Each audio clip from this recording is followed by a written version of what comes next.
Roominess is an important term used in building planning. In this video, I will give you an idea of its principle or how it works. Roominess is a psychological feeling about bigness or smallness of a space or a room. This is a very interesting phenomenon. It is common observation that a square room appears smaller than a rectangular room of exactly the same area.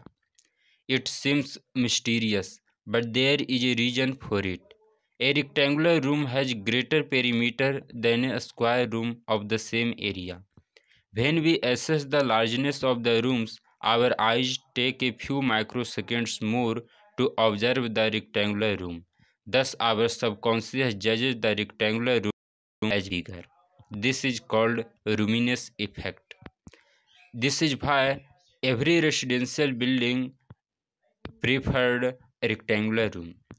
But there is a limit to make a room rectangular to get more roominess effect.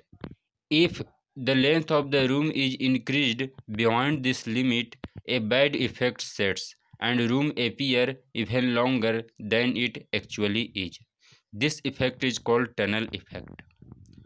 In general, the length and breadth ratio of a room varies from 1.5 is to 1 to 2 is to 1 is good for roominess effect. But not only the length and breadth of a room, but height of a room also plays an important part in roominess. The height should be such that we have to look up sufficiently to see the junction of wall and ceiling. If the junction line of wall and ceiling is visible while standing up or by slightly turning the eyes up without turning the head, it will give a cramped feeling to the room. But if the height is too much, it will give a chimney effect and room appears even higher than it actually is. In architecture, roominess has a larger significance. By proper planning, roominess can be increased. Also, by proper decoration, a small room can appear much larger and more comfortable. A trapezoidal room appears roomier than a rectangular one. Nowadays, many planners make the common wall dividing two rectangular rooms slightly askew. Now come to the point, principle of roominess. Principle of roominess is based on the term golden ratio, which is found in all natural things. For example, ratio of length of palm and the hand up to elbow, ratio of the length of human body up to waist and total height. Golden ratio was known from ancient times. It influences human mind effectively and produces sensation of liberation of space, freedom and pleasure. Now, to understand the term golden ratio, we will go through some mathematical part.